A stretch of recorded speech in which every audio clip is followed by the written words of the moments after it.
बोलो श्री कृष्ण कन्हैया लाल की, सतगुरु महाराज की, श्री प्राणनाथ प्यारे की, महारानी बाईजुराज की, तीनों पुरी धाम की, समस्त सुंदर साथ की।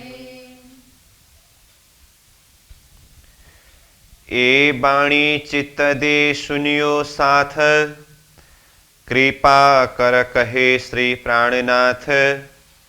एकी बकर जिन जानो मन, श्री धनी जी ल्याए धाम से बचन। श्री धनी जी ल्याए धाम से बचन। ए बाणी चित्त दे सुनियो साथ। उपस्थित संपूर्ण सुंदर साथ जी, साधक एवं साधिकाएं, आज हम प्रशिक्षण शिविर सत्र का 114वां दिवस एवं यह प्रकटवाणी विषय प्रसंग का 6ठे दिवस के इस पावन बैठक में उपस्थित हुए हैं। तो सर्वप्रथम आप सभी को सप्रेम प्रणाम एवं स्वागत करते हुए आज का विषय वस्तु कक्षा सत्र को हम आगे बढ़ाने जा रहे हैं। प्रकटवाणी विषय प्रसंग अंतर्गत चौपाई नंबर 4 का पहला चरण और दूसरा चरण के विषय में हम विशेष करके कल चर्चा कर रहे थे और उसी चौपाई यानी कि यह चौपाई नंबर 4 का ही तीसरे चरण चौथा चरण का भाव बाकी है। तो इसी चौपाई के माध्यम से आज का विषय प्रसंगों को हम आगे बढ़ा रहे हैं। जैसे समग्र में देखें तो प्रकटवाणी में 112 चौपाई के अंदर ही संपूर्ण सिद्धांत का सार, ये हमने भूमिका के प्रसंग में ही चर्चा किया और इसमें 14 सूत्र है। उसमें से यह महाकारण सूत्र अंतर्गत है, तो जिसमें हमने सार रूप में महामती प्राणनाथ जी के इस शब्दों के माध्यम से ये ब्रह्मानंद लीला को प्राणनाथ जी जाहिर करने जा रहे हैं। यह गुज्य बात है और ब्रह्म सृष्टियों का अपने धनी श्यामा श्याम और अपना निज घर वासस्थान परम धाम है और अक्षरधाम में अक्षर ब्रह्म रहते हैं। इस विषय की बात भी हुई। तो इस गुज्य बात को ये वाणी के प्रकाश के माध्यम से जाहिर करने जा रहे हैं। तो उसके लिए कहा, ये वाणी चित्त दे सुनियो साथ। इस वाणी को चित्त से श्रवण करना और आगे कहा, कृपा कर कहे श्री प्राणनाथ। अक्षरातीत धनी प्राणनाथ जी कृपा करके ये वाणी को कह रहे हैं, ये वाणी को जाहिर कर रहे हैं। तो इसमें हम कल विशेष करके प्राणनाथ शब्द को लेकर के वास्तव में प्राणनाथ जी कौन है, अक्षरातीत पूर्ण ब्रह्म परमात्मा जो हमारे प्राणों के नाथ प्राणनाथ जी है और वही स्वरूप मूल मिलावा में विद्यमान है, जिनका मूल नाम अथवा असली नाम अक्षरातीत श्री कृष्ण जी कहा। उन्हें श्रीराज जी के नाम से भी जानते हैं, वही प्राणनाथ जी है। और ये खेल के बीच में 3 ब्रह्मांड के अंदर 5 स्वरूप में पधारे। तो नाम और रूप को देखते समय अलग अलग नाम से अलग अलग रूप में यानी कि स्वरूप में पधारे, परंतु अंदर की शक्ति को देखें तो अक्षरातीत की आवेश शक्ति वो प्राणों के नाथ प्राणनाथ जी है। तो इस विषय के ऊपर हमने विशेष चर्चा किया। तो यहाँ स्वयं महामती प्राणनाथ जी भी वाणी के माध्यम से कह रहे हैं कि ये प्राणनाथ जी ने कृपा करके कहा, तो प्राणनाथ जी की भी प्राणनाथ जी सतगुरु स्वरूप, यानी कि सतगुरु के अंतर हृदय में जो अक्षरातीत धाम धनी के आवेश शक्ति विराजमान है, वो शक्ति के लिए कहा है। तो वही अक्षरातीत के आवेश ने यह वाणी को कृपा करके कह रहे हैं। तो यहां शब्द आया कृपा। तो महामती प्राणनाथ जी ने वाणी के अंदर ये कृपा शब्द के प्रसंग में भी जगह जगह पर चर्चा किया है। उसमें यह प्रकट वाणी जिसके अंदर जो सार सिद्धांत है, तो इसमें भी कृपा शब्द को प्रस्तुत किया।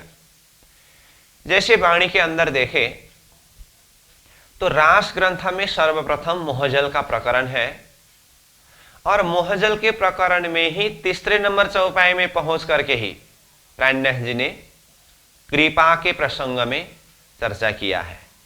क्या कहा? कृपा करछो अमजतनी, सिखा मन देवछो अति घनी, अहिनेश लेवछो अमारी सार, तो मोहजल उतरसो पार। इसका भाव क्या है?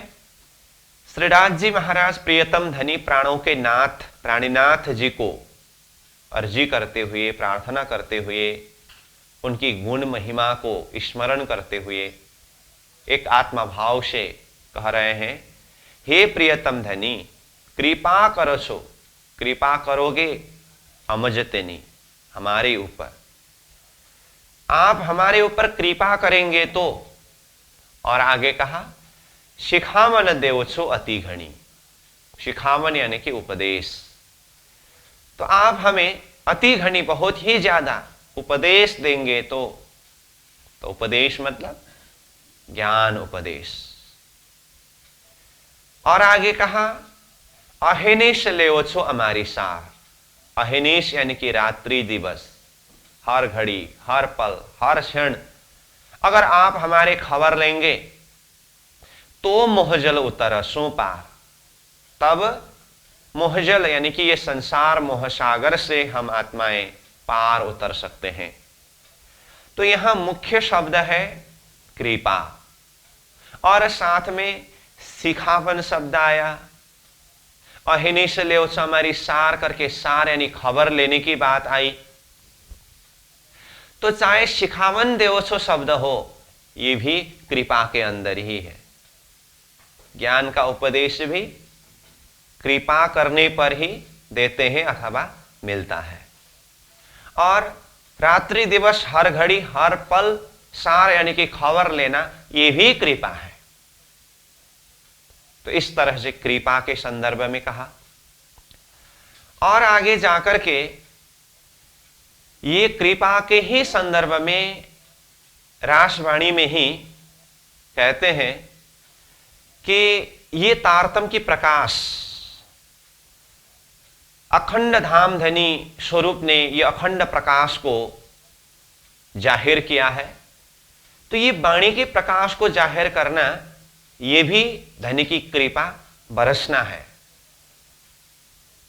ये वाणी के रूप में, ये ज्ञान के प्रकाश के रूप में धाम धनी की कृपा का बरसात हो रहा है। इसीलिए हे साथ जी, हे आत्माओं, धाम धनी की ये कृपा रूपी बरसात, ये वाणी के शब्द जो है, इसको चर्चा के माध्यम से रात दिन श्रवण करिए, जिसके द्वारा ही अपने हृदय को प्रकाशित करके स्वात्म पहचान, धामधनी की पहचान और परम धाम की सुख का अनुभव कर सकते हैं। तो इस संदर्भ में कहा, ते माटे तमे सुनजो साथ, एक कहो अनुपम बात, चर्चा सुनजो दिन ने रात, आपने त्रुठा श्री प्राणनाथ। ते माटे, इसीलिए मतलब ये ज्ञान के प्रकाश के द्वारा ही हृदय को प्रकाशित कर सकते हैं, परम धाम का सुख का अनुभव कर सकते हैं। इसीलिए हे सुंदर साह जी, आप लोगों को मैं एक बात बताने जा रहा हूं, ते माटे तमे सुनजो साथ। हे सुंदर साह जी, इसीलिए आप लोग सुनिए, साथ शब्द के द्वारा संबोधन किया यहां पर भी, और कहा एक कहो अनुपम बात। हे सुंदर सास जी, मैं आप लोगों के समक्ष में एक अनुपम बात, जिस बात की कोई उपमा ही नहीं है, तुलना ही नहीं है, जिस बात के बराबर दूसरी कुछ बात है ही नहीं, ऐसी अनुपम बात, ऐसी महत्वपूर्ण विशेष बात मैं आप लोगों के समक्ष जाहिर करने जा रहा हूं। वो क्या है? आगे कहते हैं, चर्चा सुन जो दिन ने रात। रात दिन चर्चा को श्रवण करिए। तो चर्चा, ये वाणी की चर्चा, ये तारतम की प्रकाश, इसको श्रवण करिए। और आगे कहते हैं, आपने त्रुठा श्री प्राणनाथ। यहां पर भी शब्द क्या आया? आपने त्रुठा श्री प्राणनाथ, श्री प्राणनाथ शब्द आया। तो प्राणों के नाथ प्राणनाथ जी धनी, जो यहां कृपा कर कहे श्री प्राणनाथ, कृपा करके प्राणनाथ जी ये वाणी कह रहे हैं करके आया ना। तो इसी प्रसंग में मैं रास ग्रंथ की वाणी को जोड़ रहा हूं। तो यहां पर भी आया, चर्चा सुन जो दिन ने रात, आपने त्रुठा श्री प्राणनाथ। आपने मतलब हम लोगों को अथवा हमारे ऊपर, त्रुठा, त्रुठा शब्द का अर्थ है बरसात करना अथवा बरसात, त्रुठा मतलब बरसात। तो यहां बरसात शब्द मतलब अक्षरातीत धाम धनी श्रीराज जी महाराज हम आत्माओं के ऊपर ये वाणी के प्रकाश के माध्यम से अपनी कृपा रूपी बरसात सिंचन कर रहे हैं, ये भाव में है। त्रुठा मतलब बरसात, बरसात मतलब कृपा रूपी बरसात, कृपा का सिंचन करना। कौन? आपने त्रुठा श्री प्राणनाथ, प्राणों के नाथ अक्षरातीत धामधनी हम आत्माओं के ऊपर कृपा रूपी बरसात कर रहे हैं। तो यहां पर भी देखिए, तो प्राणनाथ जी के द्वारा ये कृपा रूपी बरसात हम आत्माओं के ऊपर बरस रहा है अथवा वो कृपा कर रहे हैं। तो यहां पर भी कृपा की बात आई, और उस कृपा रूपी बरसात अथवा ये वाणी को चर्चा सुन जो दिन ने रात कहा, रात दिन चर्चा श्रवण करिए। और उसी को ऊपर से देखिए यहां पर भी अब सुनियो शब्द आया, हृदय धरे, इस वाणी को श्रवण करके हृदय में धारण करना है। और यहां ऊपर ये वाणी चित्त दे सुनियो साथ कहा, इस वाणी को चित्त दे करके श्रवण करना है। और अभी हम जो प्रसंग में चौपाई जोड़ रहे हैं उसमें कहा, चर्चा सुन जो दिन ने रात। तो ये दोनों चौपाई के भाव को एक साथ में जोड़ करके देखते समय एक ही भाव दिखाई दे रहा है। तो यहां चित्त दे सुनियो साथ कहना, और वो चौपाई में चर्चा सुन जो दिन ने रात कहना। दोनों में सुनने की बात है और चित्त दे करके सुनने की बात है। और यहां पर भी कहा, कृपा कर कहे श्री प्राणनाथ, कृपा करके अक्षरातीत धामधनी प्राणनाथ जी ये वाणी कह रहे हैं। और जो चौपाई को हम जोड़ रहे हैं वहां क्या कहा, आपने त्रुठा श्री प्राणनाथ, हम लोगों के ऊपर प्राणनाथ जी धनी कृपा रूपी बरसात कर रहे हैं, सिंचन कर रहे हैं। तो यहां पर भी कृपा की बात है। और कृपा के संदर्भ में ही वाणी के अंदर के कुछ सार प्रसंगों को और आगे बढ़कर के देखें। रास ग्रंथ में जो कृपा शब्द के माध्यम से जो चर्चा किया है, बताया है, प्रकाश ग्रंथ के अंदर भी कृपा के विषय में प्राणनाथ जी ने बहुत गहराई से चर्चा किया है।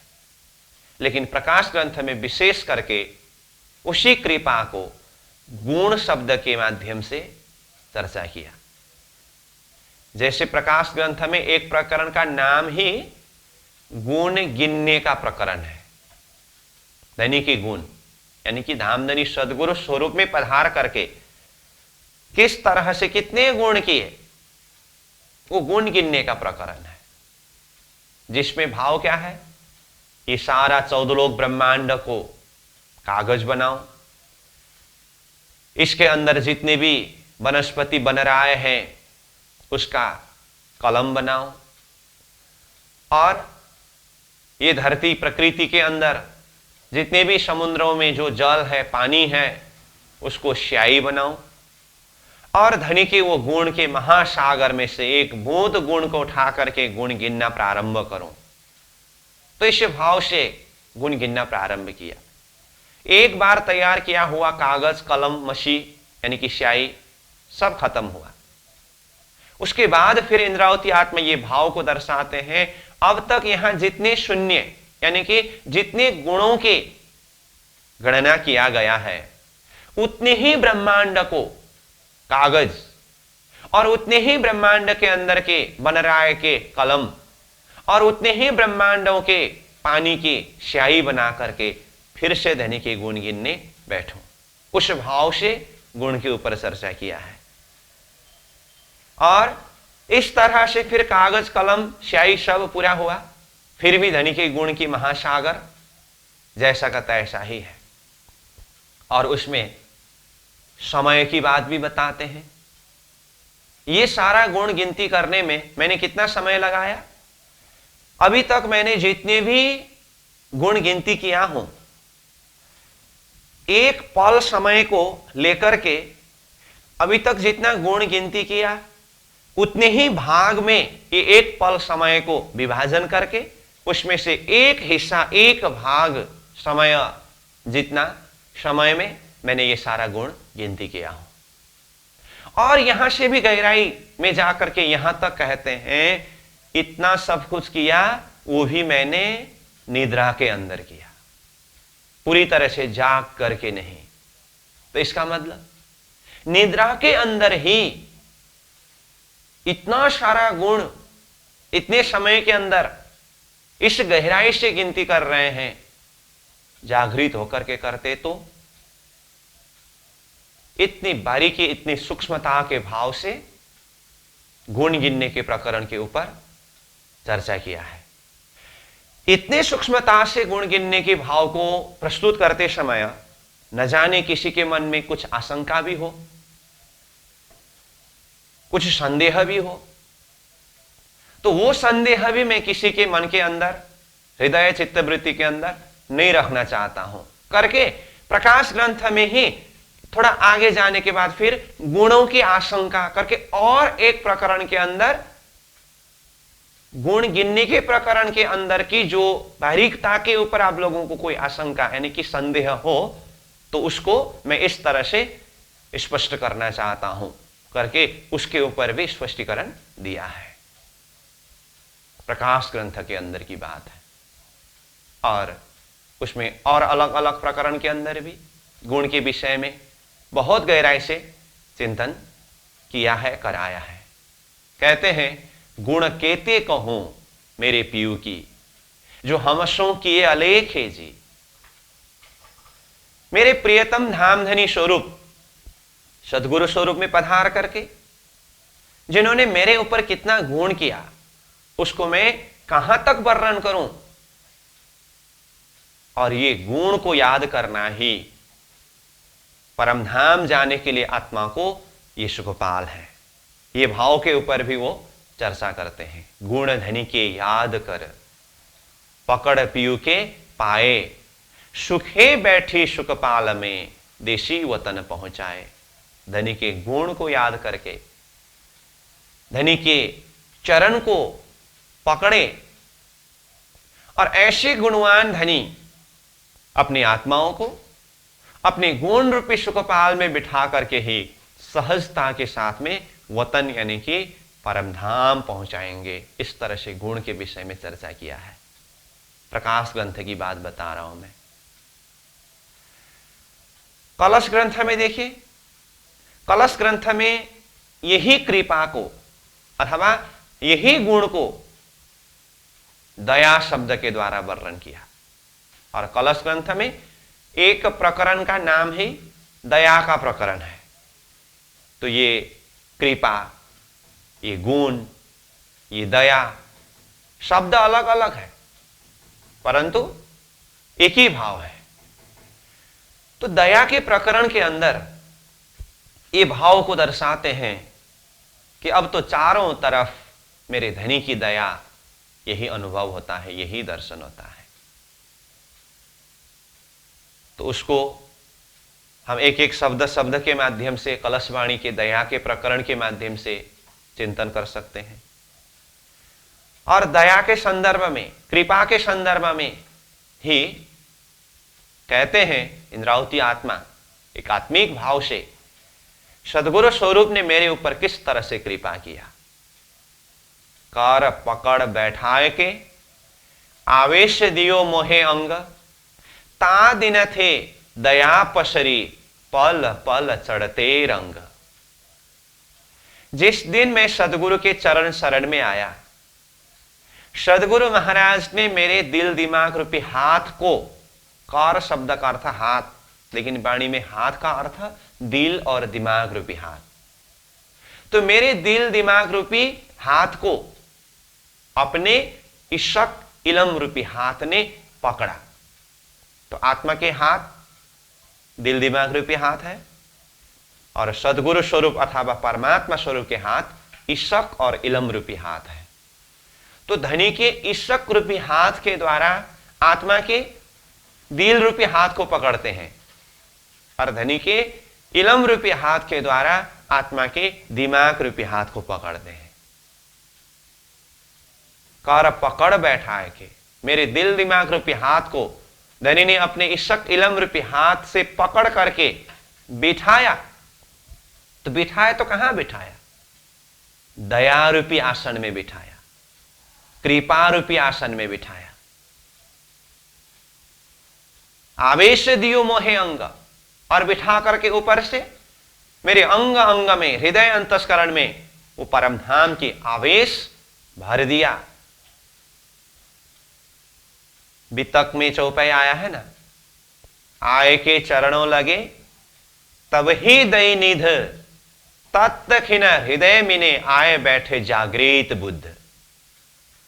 जैसे ही सदगुरु स्वरूप के चरण शरण में आकर के इंद्रावती आत्मा महराज ठाकुर ने प्रणाम किया, आए के चरणों लागे तब ही दई निध, तत्क्षण उसी समय में, नींद यानी कि धन, वो परम धाम की अखंड खजाना, अक्षरातीत के आवेश शक्ति रूपी धन, तारतम रूपी धन सौंप दिया। आय के चरणों लागी तब ही दई नीध, तत्क्षण तुरंत, तत्क्षण हृदय में ने, इंद्रावती आत्मा के हृदय के अंदर आए बैठे जागृत बुद्ध। वो जागृत बुद्धि का आवेश, तारतम का आवेश, अक्षरातीत स्वरूप का आवेश विराजमान हो गए। इसीलिए कहा कर पकड़ बैठाए के आवेश दियो मोहे अंग, मेरे अंग अंतस्करण के अंदर आपने आवेश भर दिया। ता दिन थी दया पसरी, उसी दिन से, उसी घड़ी से, उसी पल से, उसी क्षण से धामधनी स्वरूप सदगुरु की दया पसरी मतलब फैलने लगा। मेरे अंग अंग में, मेरे हृदय अंतस्करण में धनी की दया फैलता रहा, और वही दया आज सारा ब्रह्मांड में ये वाणी के प्रकाश के माध्यम से फैल रहा है। इंद्रावती आत्मा के मुखार बिंद से अक्षरातीत के आवेश शक्ति के द्वारा ये वाणी की चौपाई प्रस्फुटित होता जा रहा है ना। इसके लिए इंद्रावती आत्मा स्पष्ट रूप में प्रकाश ग्रंथ में ही कहते हैं, ये धनी के आवेश के द्वारा ये वाणी को प्रकट कर रहे हैं, जाहिर कर रहे हैं। लेकिन कहने की शोभा ये कालभूत महराज को दिया है। यहां कहा ना, कृपा कर कहे प्राणनाथ। ये वाणी कहने वाले कौन है? प्राणनाथ। वो अक्षरातीत धनी स्वयं कृपा करके ये वाणी को कह रहे हैं। लेकिन कहने की शोभा किसको दिया? इंद्रावती आत्मा कहते हैं कालभूत को दई, महराज ठाकुर। ये पांच तत्वों की जो एक वजूद मूर्ति, इसको कहने की शोभा दिया है। लेकिन ये कहलाए धनी का जोश, ये कहलाने वाले अक्षरातीत धाम धनी के आवेश है। इसीलिए कहते हैं तादिन थी दया पशरी। सदगुरु स्वरूप की दया का विस्तार है ये सब। जिस दिन से मैं सदगुरु के चरण शरण में आया, उस दिन से सदगुरु महाराज ने मेरे ऊपर दया का सिंचन किया, और वही दया का विस्तार ये 18,758 चौपाई वाणी के रूप में फैल रहा है, विस्तार हो रहा है। ये सब धनी की दया है। उसी भाव को यहां कृपा आकर कहे श्री प्राणनाथ शब्द के द्वारा बताया। आपन ने त्रुठा श्री प्राणनाथ शब्द के द्वारा बताया। तादिने थी दया पसरी, पल पल चढ़ते रंग। वो दया का रंग, दया का आनंद पल पल में चढ़ता जा रहा है, बढ़ता जा रहा है। इस तरह से दया के प्रसंग में भी चर्चा किया है। तो ये दया भी कृपा की बात है, और यही कृपा अथवा गुण अथवा दया को ही और आगे जाकर के किरंतन वाणी के अंदर देखें तो किरंतन ग्रंथ को तो 14 ग्रंथ का ही सार अथवा एक सर्वदेशी चर्चा 14 ग्रंथ का भूमिका रूप से मानते हैं। उसके अंदर तो सभी भाव है। तो उसी के बीच में किरंतन में एक प्रकरण धनी की मेहर के संदर्भ में बताया है। तो मेहर शब्द प्रयोग किया। कहते हैं सखीरी मेहर बड़ी महबूब की, अखंड अलेखे अंतर आंखा खोलसी, ये सुख सोई देखे। यहां पर भी पहले संबोधन किया सखीरी। हर जगह में देखिए तो वो विशेष बात को बताने से पहले, जाहिर करने से पहले संबोधन किया गया है। सखीरी, हे सखियों, मेहर बड़ी महबूब की। महबूब कृपालु परमात्मा स्वरूप, धामधनी स्वरूप की मेहर बड़ी, बहुत ही ज्यादा है, अपरंपार है। कैसे है? अखंड अलेख है। वो मेहर अखंड है। अखंड मतलब कभी भी वो खंडित नहीं होता है, वो कृपा करते ही रहते हैं। और अलेख है, वो मेहर को शब्द में वर्णन नहीं कर सकते, लिख नहीं सकते हैं। अलेख है मतलब हिसाब से परे। परंतु आगे ये भी कहते हैं ऐसे अखंड अलेख मेहर तो धनी ने अपनी तरफ से किया, परंतु ये मेहर का दर्शन कौन कर सकते हैं, अनुभव कौन कर सकते हैं? अंतर आंखा खोल से ये सुख सोई देखे। जो अंतर आंखा को खोलेगा, ये धनी की मेहर का सुख वो आत्मा ही दर्शन कर सकेगा, अनुभव कर सकेगा। इसका मतलब अंतर आंखा खोलने की जरूरत है। इसी भाव को तो यहां ऊपर ये वाणी चित्त दे सुनियो साथ शब्द प्रयोग किया। चित्त दे करके श्रवण करना होगा, तभी अंतर आंख खोल सकता है। और जब अंतर आंख खुल जाए, ये सुख सोई देखे।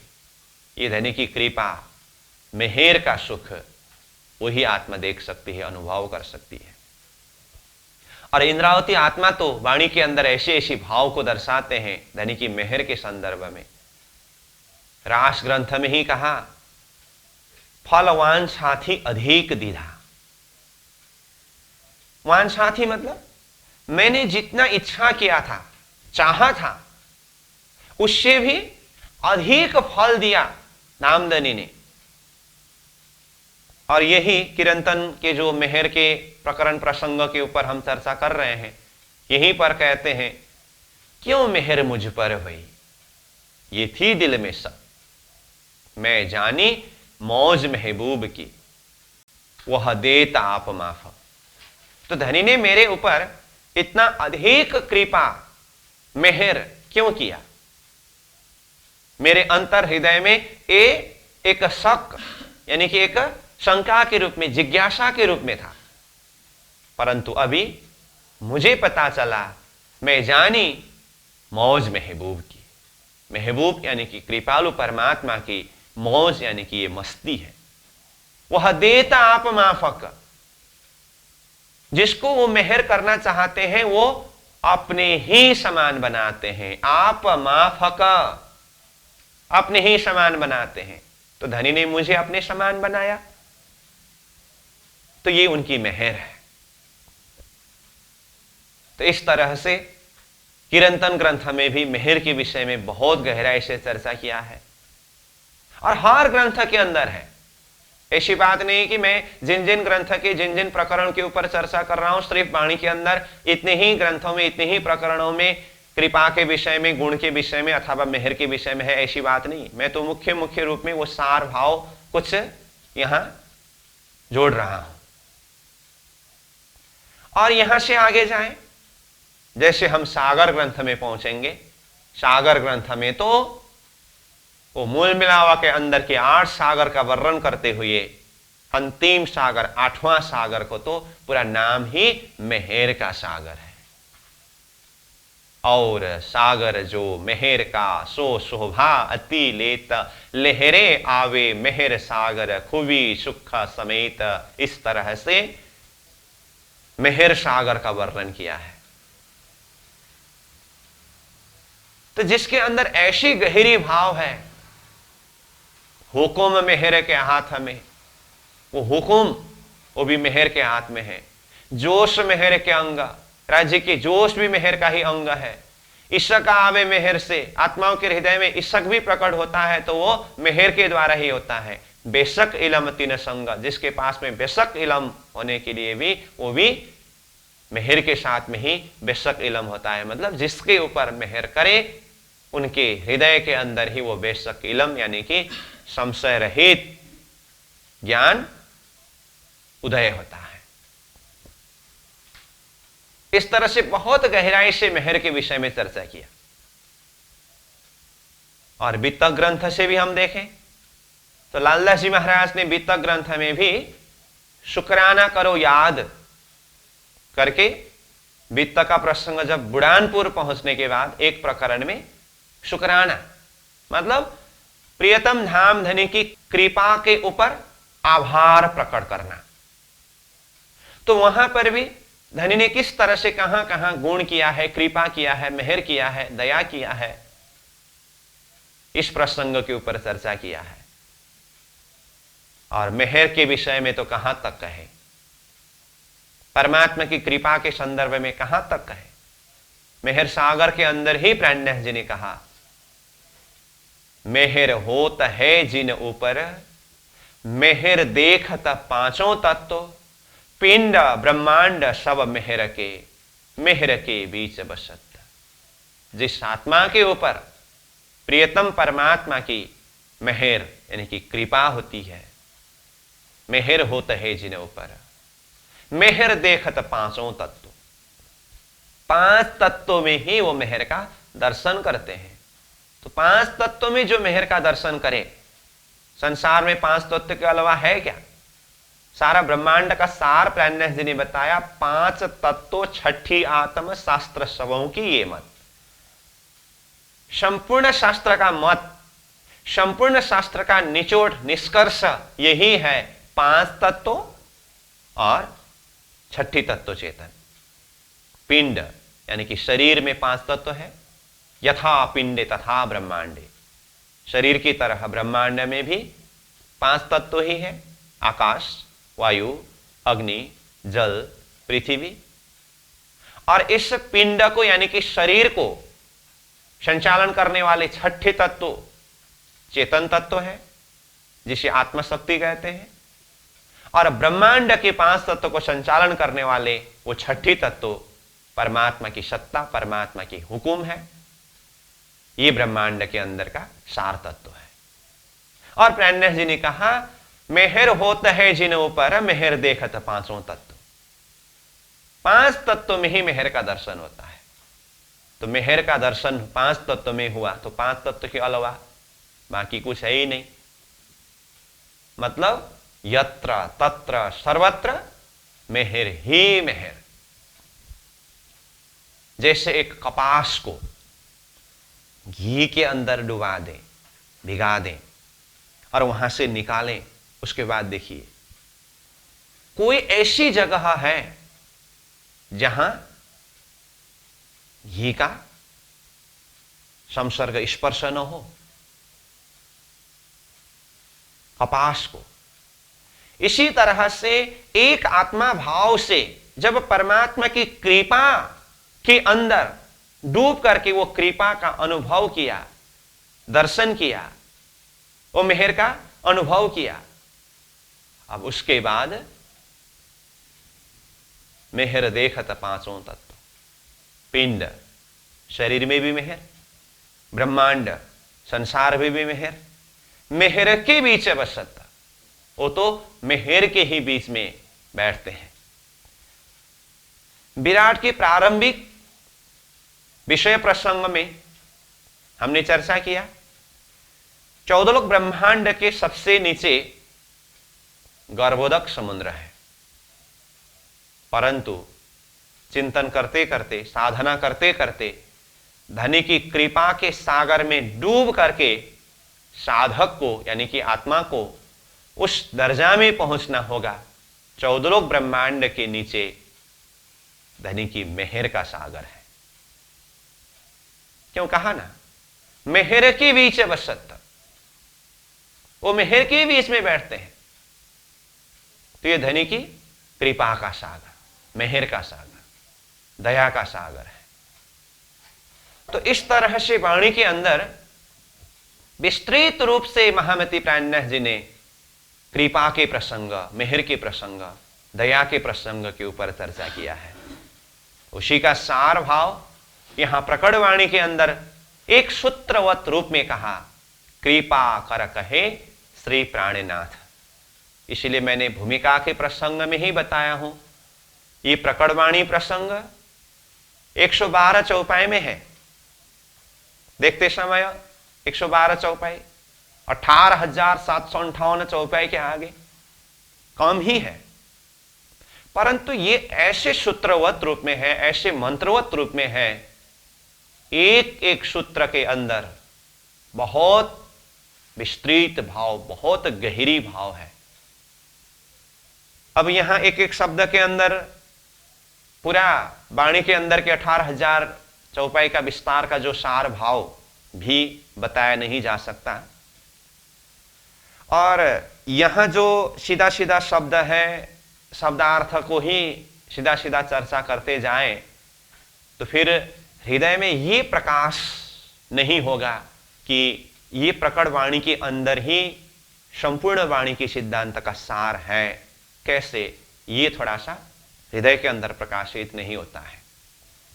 इसीलिए मैं बीच से प्रवेश कर रहा हूं ताकि यहां जो शब्द आया है, ये शब्द के पीछे इसका विस्तार वाणी के अंदर किस तरह से है, इसका भी थोड़ा कुछ सूत्र मिल जाए और ये शब्द को सार रूप में हम सहजता के साथ में समझ सके।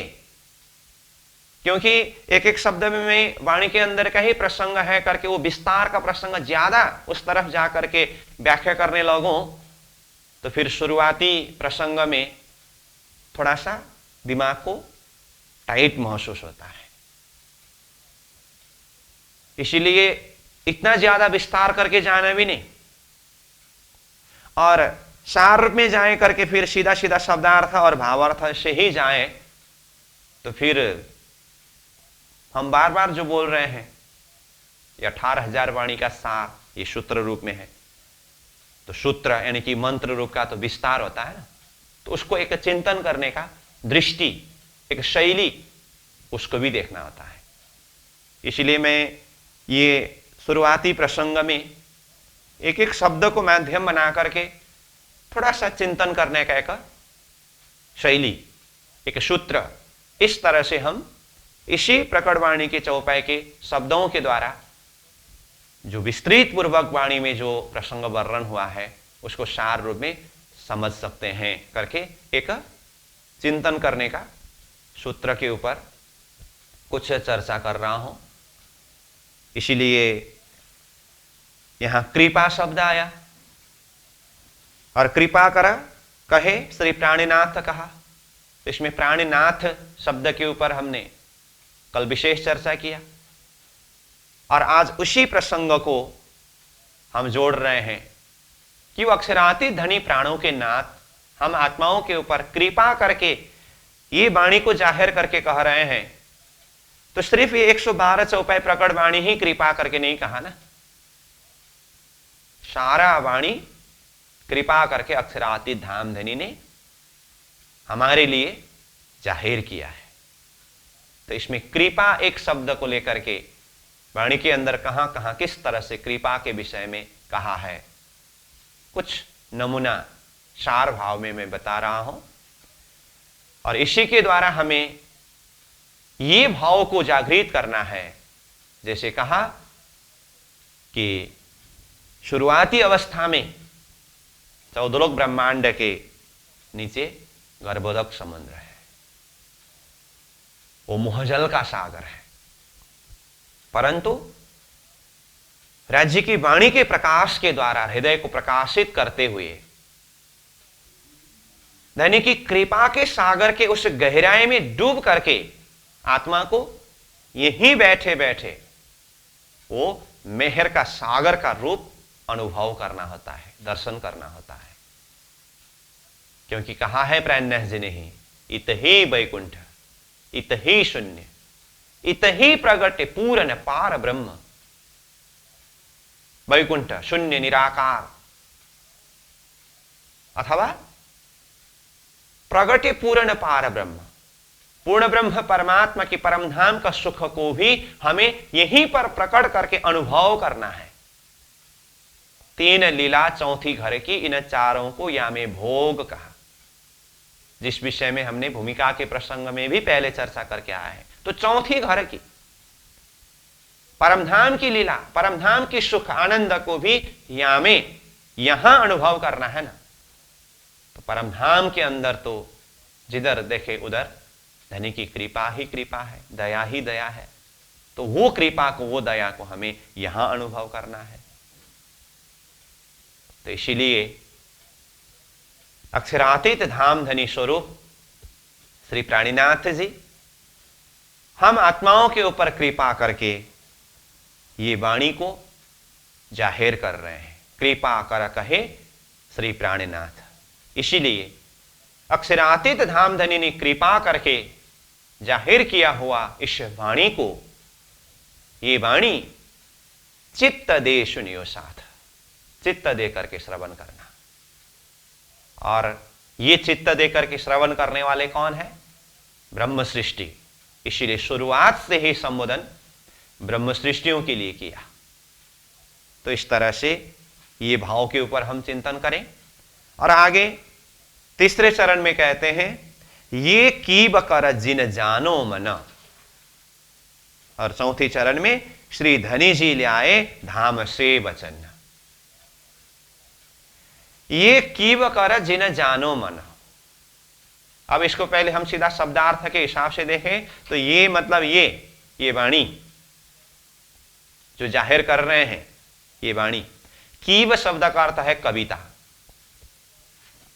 कीब कर मतलब कविता जैसा करके, जिन जानो मन, जिन मतलब मत, जानो जानो समझो, मन में मतलब मन से ये ना समझना कि ये कोई कविता है, कविता की तरह इस वाणी को मत समझना।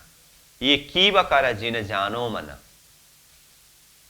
और ये कविता नहीं है तो क्या है? आगे कहा श्री धनी जी लाए धाम से वचन। ये वचन, ये वाणी तो श्री धनी जी। अब देखिए ऊपर के शब्द में कृपा कर कहे प्राणनाथ शब्द प्रयोग किया और नीचे कहा श्री धनी जी ले आए धाम से वचन कहा। तो वो प्राणनाथ जी ही वो धनी है और वो धनी जी ही प्राणनाथ जी है। तो अक्षरातीत धाम धनी ने ले आए हैं। कहां से? धाम से, परम धाम से ये वचन को, ये वाणी के प्रकाश को लेकर के आए हैं और कृपा करके हमारे समक्ष जाहिर कर रहे हैं। इसलिए ये धनी की वाणी को कीब कर जिन जानो मन, मन में कविता की तरह मत समझना। तो कविता की तरह मत समझना करके कहा, क्यों? क्योंकि इसको सिर्फ शब्द को ही देखें तो ये तो पूरा कविता जैसा ही लगता है। कविता में छंद का मिलन होता है ना, तो इसमें देखिए तो जैसे अब कविता के प्रसंग में बात आई तो सीधा सीधा देखते समय तो ये पूरा कविता की तरह है, छंद में है। जैसे देखिए शुरू से, अब लीला हम जाहिर करे, जो सुख सैया हृदय धारे, करे और धारे मिल रहा है ना। पीछे सुख होशी सवर्ण, पसरसी 14 भुवन, सवर्ण भुवन, मिला कि नहीं मिला? अब सुनियो ब्रह्म सृष्टि विचार, जो कोई निज वतनी सिरदार, विचार सिरदार, अपने धनी श्री श्यामा श्याम, अपना बासा है निज धाम, ओ श्याम धाम, सोई अखंड अक्षरातीत घर, नित्य वैकुंठ मिने अक्षर, घर अक्षर। अब यह गुज्ज करूं प्रकाश, ब्रह्मानंद ब्रह्म सृष्टि विलास, प्रकाश विलास, ये वाणी चित्त दे सुनियो साथ, कृपा कर कहे श्री प्राणनाथ, ओ साथ नाथ, ये की बकर जिन जानो मन, श्री धनी जी लाए धाम से वचन, मन वचन, पूरा कविता के छंद में है। तो ये शब्दों को देख करके, छंद को देख करके इसको कविता मत समझना, ठीक है? तो ये कविता मत समझना करके प्राणनाथ जी ने कहा, इसका मतलब कविता और ये वाणी में क्या अंतर है, इसको भी हमें देखना होता है। तो कविता के संदर्भ में तो स्पष्ट रूप में ये स्लोगन है ना, ये कहना है ना, जहां न पहुंचे रवि वहां पहुंचे कवि। कवि मतलब कविता लिखने वाले कवि। तो कविता लिखने वाले कवि की बुद्धि के लिए कहा, जहां न पहुंचे रवि।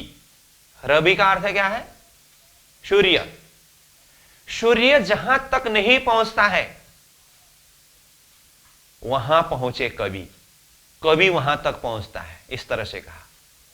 कहने का मतलब कवि अपने एक कल्पना के द्वारा उस गहराई तक पहुंच करके भी बात को शब्दों में छंद मिला करके जाहिर करते हैं, जहां तक तो रवि का भी पहुंच नहीं है।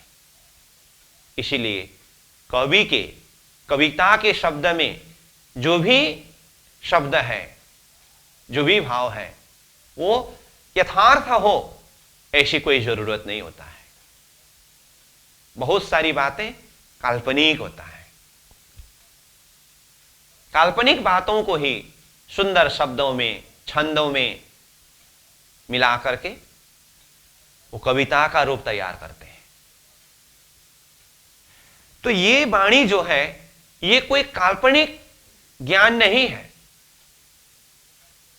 कि यहां थोड़ा सा शब्द का मिलन हुआ करके इसको कविता के रूप में माने। ये तो श्री धनी जी लाए धाम से वचन, ये तो अक्षरातीत धाम धनी की वचन है। और सागरों में लहरों की तरह धनी के वचन, ये वाणी प्रस्फुटित होते समय, ठीक है, छंद कविता की तरह होकर के आया, ये तो अपने आप हुआ है। ऐसा नहीं कि प्राणनाथ जी के द्वारा ये वाणी अवतरण होते समय प्राणनाथ जी ने अपनी बुद्धि लगा लगा करके यहां पर पूरा शब्द का मिलन करा करा करके ये शब्द का तैयार किया है, ऐसी बात नहीं है। वो तो कहा ना, सागर में लहरों की तरह उछल रहा है। और इस तरह से आते आते शब्द छंद की तरह, एक कविता की तरह मिलन हुआ। वो अपने आप हुआ है, किया, ऐसी बात नहीं है। लेकिन जो कवि होते हैं, जो कविता को लिखते हैं, पूरा दिमाग लगा लगा करके, सोच सोच करके, उसमें छंद, व्याकरण जोड़ जोड़ करके एक शब्द लिखते हैं। थोड़ा सा नहीं हुआ तो उसको फिर इससे दूसरा शब्द रखें करके, पूरा बुद्धि का खेल होता है उसमें। इसमें बुद्धि की खेल नहीं है, ये ध्वनि के आवेश के द्वारा प्रकट हुआ है। और ये छंद विद्या, व्याकरण विद्या के संदर्भ में प्राणनाथ जी ये भी स्पष्ट रूप से बताते हैं कि ऐसा मत समझना कि मुझे छंद व्याकरण ये ज्ञान ही नहीं है। ऐसा नहीं, मैं अच्छी तरह से जानता हूं, परंतु ये नीध, ये अखंड वाणी, ये परमधाम की प्रकाश, ये वाणी के अंदर वो व्याकरण, छंद विद्या ये शोभनीय नहीं है, ये शोभा नहीं देता है। रासवाणी में ही कहा प्राणनाथ जी ने, लघु दीर्घ पिंगल चतुराई, ये तो कीवनी छे बड़ाई, येनु अर्थ हूं जाणू सही, पण आ नींद में ते शोभे नहीं। स्पष्ट रूप में बताया। कहने का अर्थ क्या है? लघु दीर्घ मतलब मात्रा होते हैं ना, लघु छोटाईकार मात्रा, दीर्घ बड़ाईकार, इकार उकार, लघु दीर्घ होता है मतलब मात्रा।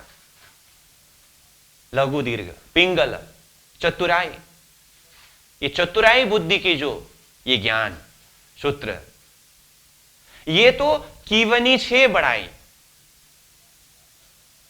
ये मात्रा, ये व्याकरण सूत्र जो है ये कीवनी यानी कि कविता लिखने वाले कवियों को, अपने शब्दों को, अपने साहित्य को, अपने कविता को इन छंद व्याकरण के द्वारा सुंदर हिसाब से सजा करके उनकी अपनी बढ़ावा देने के लिए ये कीवनी से बढ़ाई, ऐसा है। और आगे प्राणनाथ जी ने कहा, येनु अर्थ हूं जाणू सही, इसका अर्थ यानी कि ये छंद व्याकरण मात्रा सूत्र, इसका अर्थ, इस विषय में हूं जाणू सही, मैं अच्छी तरह से जानता हूं। ऐसी बात नहीं कि मैं नहीं जानता, जानता हूं मैं अच्छी तरह से, पण आ नींद में ते शोभे नहीं, परंतु आ नींद में, आ नींद मतलब यह धन, यह वाणी रूपी धन, ये तारतम के प्रकाश रूपी धन, आ नींद में ते वह मतलब वो व्याकरण सूत्र, लघु दीर्घ पिंगल चतुराई, ये वाला विद्या, आनिद में ते शोभे नहीं, शोभा नहीं देता है। ये तो अक्षरातीत के आवेश के द्वारा एक भाव में, मैं बार बार बोल रहा हूं, लहरों की तरह उछल रहा है। ये प्रकट हुई वाणी है। वैसे भी ये प्रकरण का नाम ही देखें तो प्रकट वाणी, प्रकट हुई वाणी, रचना किया हुआ नहीं है। एक होता है प्रकट होना, एक होता है रचना करना। रचना करना मतलब पूरा दिमाग लगा लगा करके, अब मैं इस विषय में एक साहित्य अथवा एक कविता अथवा जो भी हो रचना करूंगा। कागज कलम लेकर के एकदम व्यवस्थित हिसाब से बैठ करके लिखते हैं, उसको रचना करना कहते हैं। और ये वाणी का प्रकट होना मतलब इसका कोई तैयारी नहीं। वैसे भी वाणी प्रकट के प्रसंग में हम देखें शुरुआत से ही, इंद्रावती आत्मा महामती प्राणनाथ जी के श्रीमुख से वाणी प्रस्फुटित होने लगे 1715 में हफ्सा में। क्या पहले से ही पूर्ण तैयारी में थे वो कि अब इस समय से मैं ये वाणी प्रकट करना शुरू करूंगा करके। वो तो अपने अंतर आत्मा से धनी को याद करते हुए, सदगुरु को याद करते हुए विरह में डूबे हुए थे। अपनी तन का, अपने हृदय चित्तवृत्ति की स्थिति का भी उनको कोई शुद्धि बुद्धि नहीं थी। इंद्रावती आत्मा के विषय की बात कर रहा हूं मैं। ऐसे ही अवस्था में अक्षरातीत धनी की आवेश शक्ति, सदगुरु स्वरूप की आवेश शक्ति इंद्रावती के हृदय के अंदर विराजमान होकर के, प्रकट होकर के अंदर से रिमोट चलाने लगे। इंद्रावती की मुखार बिंद तो एक माइक की तरह बज रहा है। इसीलिए तो पास में उत्तम बाई की वासना उद्धव ठाकुर थे। देखा इंद्रावती के चेहरा में ऐसी चमक है और ऐसी अलौकिक वाणी प्रस्फुटित हो रहा है।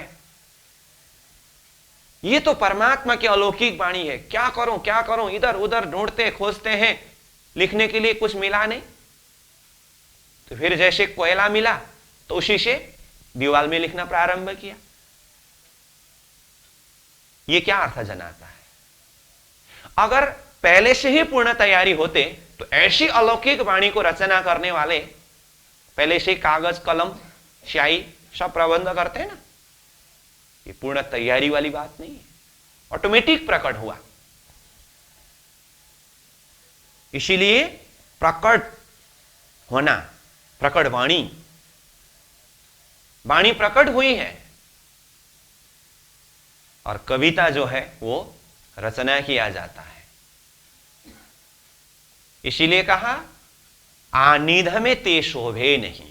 यह नींद यानी कि ये धन अक्षरातीत के आवेश के द्वारा प्रकट हुए ये वाणी के अंदर वो व्याकरण सूत्र की शोभा नहीं देता है। फिर भी यहां शब्दों का छंद देखते समय पूरी तरह से शब्द का मिलन है। जैसे कहा ना पहले मैंने, करे, धरे, सवर्ण, भुवन, विचार, सिरदार, श्याम, निजधाम, घर, अक्षर, प्रकाश, विलास, साथ, प्राणनाथ, मन, वचन। इसको देखते हुए ये सुंदर कविता है ऐसा मत समझना। पहले ही सावधानी दिला रहे हैं, ये अक्षरातीत के आवेश के द्वारा अवतरित ये वाणी है। परमधाम का खजाना इसके अंदर है। इसीलिए ये की बकर जिन जानो मन। ये कविता नहीं है, मतलब किसी के बुद्धि के द्वारा रचना किया हुआ, किसी के मन के द्वारा कल्पना किया हुआ ये ज्ञान नहीं है। ये स्वयं अक्षरातीत धाम धनी के आवेश के द्वारा हम आत्माओं के ऊपर कृपा करके ये वाणी को जाहिर किया गया है। श्री धनी जी ले आए धाम से वचन। धाम धनी ने परम धाम से वचन को लाया है। तो किस तरह से लाए, इस विषय में तो हम वित्त के माध्यम से जानते ही हैं। सतगुरु श्री देवचंद्र जी महाराज ने 40 वर्ष की उम्र तक साधना किया। उसके पश्चात स्वयं अक्षरातीत धामधनी ने उनको साक्षात दर्शन दिया और साक्षात दर्शन दे करके ये तारतम बीज उनको प्रदान किया और वो स्वयं आवेश शक्ति देवचंद्र जी के हृदय के अंदर विराजमान हो गए और उनके ही हृदय के अंदर विराजमान होकर के वो सद्गुरु स्वरूप में रह करके ये वाणी को जाहिर कर रहे हैं। तो ये वाणी जाहिर करने वाले कौन है? स्वयं धनी। 34 वर्ष तक सदगुरु देवचंद्र जी के हृदय के अंदर विराजमान होकर के ये वाणी के प्रकाश को जाहिर किया। वो स्वयं धनी और वही स्वरूप विक्रम संवत 1712 में सतगुरु देवचंद्र जी स्वरूप से अंतर्धान होकर के फिर इंद्रावती आत्मा के हृदय के अंदर विराजमान होकर के वही आवेश शक्ति, वही अक्षरातीत धनी इंद्रावती के मुखारविंद से ये वाणी को जाहिर कर रहे हैं। तारतम देख विचार के पीउल्याय बेर दोए, इस विषय में हम बार बार चर्चा कर रहे हैं। सतगुरु के समय में धामधनी ने मंत्र तारतम को जाहिर किया और मौखिक रूप में चर्चा करके ये सारी नींद, ये सारा खजाना आत्माओं को प्रदान किया। और फिर 1712 में अंतर्धान होकर के फिर 1715 में इंद्रावती के हृदय के अंदर प्रकट होकर के वाणी तारतम को जाहिर कर रहे हैं। इंद्रावती आत्मा के हृदय के अंदर कौन है? जो ये प्रकट वाणी के अंदर ही आगे चौपाई आएगा, जिसको हमने सूर्य में भूमिका का प्रसंग में ही कहा है पंचस्वरूप महामती सूत्र। पंचस्वरूप महामती सूत्र के अंदर क्या है? महामती प्राणनाथ जी के अंदर की 5 शक्ति का परिचय तो आगे आने वाला है। फिर भी ये वाणी जाहिर करने वाले धनी जी है। उस प्रसंग को यहां जोड़ने के लिए मैं बता रहा हूं, श्री धनी जी को जोश किसके अंदर? प्राणनाथ जी के अंदर। आत्म दुल्हीन, नूर, हुकुम, बुद्ध मूल वतन, ये 5 मील भई महामत। महामती प्राणनाथ जी कहते हैं ना, तो महामती मतलब महान मति, महान बुद्धि के सागर। तो महामती कब हुए? ये 5 शक्ति जब मिले।